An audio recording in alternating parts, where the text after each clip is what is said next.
Class 10th के प्रिय छात्रों, आज की इस वीडियो में फर्स्ट सवाल है प्रश्नावली 1.2 का फर्स्ट सवाल है। इसमें 5 सवाल दिया गया है। पांचों सवाल को आपको हम सॉल्व करके बताएंगे। आप मेरे साथ बने रहिए, आराम से बताएंगे ताकि आपको अच्छी ढंग से समझ में आ जाए। तो सबसे पहले हम क्या लिखते हैं, हल लिखते हैं। जैसे हम लिख रहे हैं आप वैसा ही एग्जाम में भी लिखिएगा तो सबसे बेहतर रहेगा। ठीक है, तो हल लिख लिए। उसके बाद यहाँ पर देखिए 140 है तो हम यहाँ पर 140 लिख लिए। ठीक है, आप गुणनखंड सीखे होंगे। आप इसका गुणनखंड कर दीजिएगा। कौन सा? अभाज्य गुणनखंड। पहले 2 से लगाइएगा, तो 2 से लगाएंगे तो इसका आधा 70। ठीक है, तो अब फिर लगा देंगे 2 से, तो इसका आधा कितना होता है बाबू? 35। कितना होता है? 35। क्लियर है? चलिए अब देखिए यहाँ पर 5 से लगाएंगे तो 7 बचे 35। क्लियर है? चलिए, चूंकि 140 बराबर यानी 2 गुना 5 गुना 7 है। ठीक है, ये लिख लिए। लिखेंगे 140 का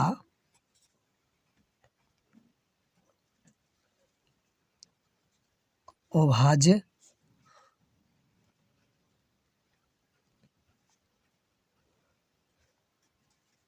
गुणनखंड बराबर 2 पर स्क्वायर गुना 5 गुना 7 हो जाएगा। यही आपका आंसर हो गया। ठीक है, चलिए दूसरी सवाल की ओर। सेम टू सेम वैसा ही चलेंगे। लिखेंगे हल। हल लिख लिए। उसके बाद 156 है तो 156 लिख लिए। अब इसका गुणनखंड कर लीजिएगा। तो आप गुणनखंड करने के लिए जानते ही होंगे, इसका आधा हो जाएगा यानी 7 दूना 14, 8 दूना 16। ठीक है, फिर लगा देंगे बाबू 2 से। 2 से लगाएंगे तो हो जाएगा 3 दूना 6, 3 दूना 6 और 9 दूनी 18। फिर लगा देंगे बाबू कितना से? 33 39 यानी 3 से, तो हो जाएगा 33 39। क्लियर है? चलिए हम लिखेंगे क्या? लिखेंगे चूंकि 156 बराबर 2 गुना 3 गुना 13, तो लिखेंगे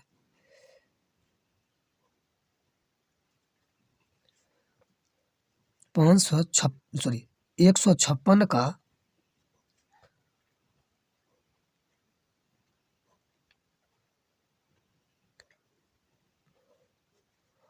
अभाज्य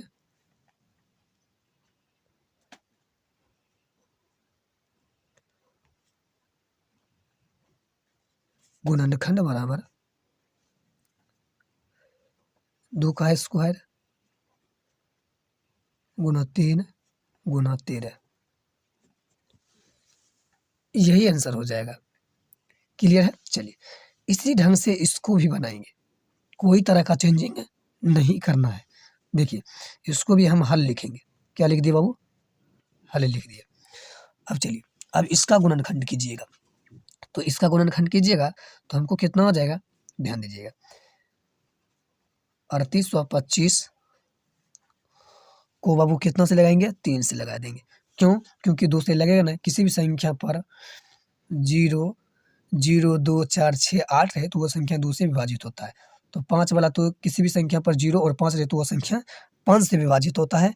तो लेकिन ध्यान दीजिएगा यहाँ 5 से भी हो जाएगा लेकिन यहाँ पर 3 से। तो ध्यान दिए 3 2 5, अब 5 3 8, 8 8 16। ध्यान दीजिएगा 5 2 7, 7 7 3 10 और 10 8 18 होता है। 18 3 से भाग लग जाता है, तो इसलिए यहाँ से 3 से लग जाएगा। तो 3 से लग जाएगा 3 एकम 3, 3 एकम 3, 3 दूना 6, 5 7 21, 5 15।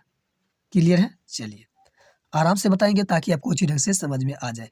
फिर लगाएंगे बाबू यहाँ पर 3 से ही लगेगा। कितना से लगेगा? 3 से लगेगा। तो लगाइएगा 4 12, 3 दूना 6, 5 15। अब इसके बाद ध्यान दीजिएगा, यहाँ पर लगने वाला नहीं है। क्या 5 से लगने वाला है? संभव है? बिल्कुल नहीं है। तो इस सॉरी 3 से लगने वाला नहीं है, तो लगेगा कितना से बाबू? 5 से। तो हो जाएगा 8 पचे 40। कितना बाबू? 8 पचे 40, 5 एकम 5 एकम 5 नहीं, 8 पचे 40 और 5 25। आप ध्यान दीजिएगा, फिर 5 से लग जाएगा, 5 से लगाइए तो 17 पचे 85। कोई दिक्कत नहीं, लिखेंगे चूंकि लिखेंगे 3825 का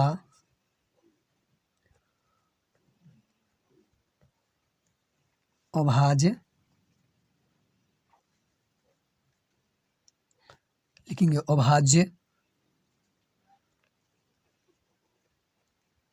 गुणन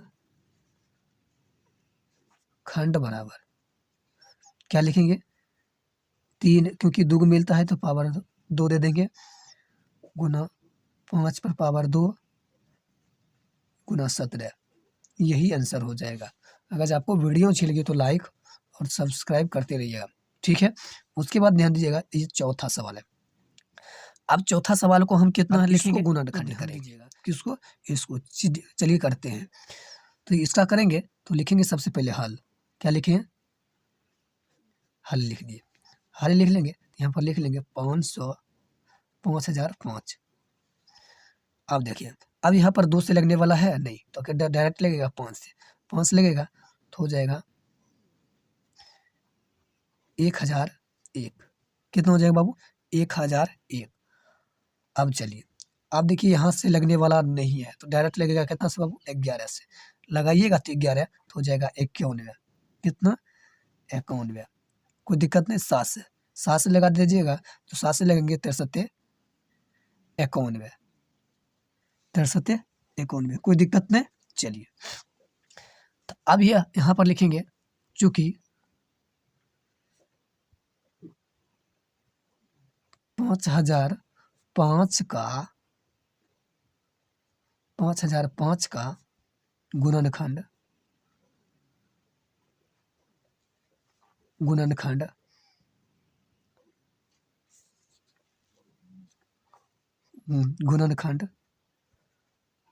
5 गुना 11 गुना 7 गुना 13 है।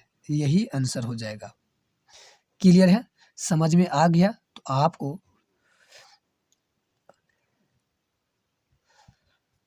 तो ध्यान दीजिएगा, ये 5वां सवाल आप कमेंट बॉक्स में जरूर लिखिएगा, ठीक है। अगर आपको वीडियो अच्छी लगी तो लाइक और सब्सक्राइब दोस्तों के साथ शेयर जरूर करें। थैंक यू, मिलते हैं अगली वीडियो में। धन्यवाद।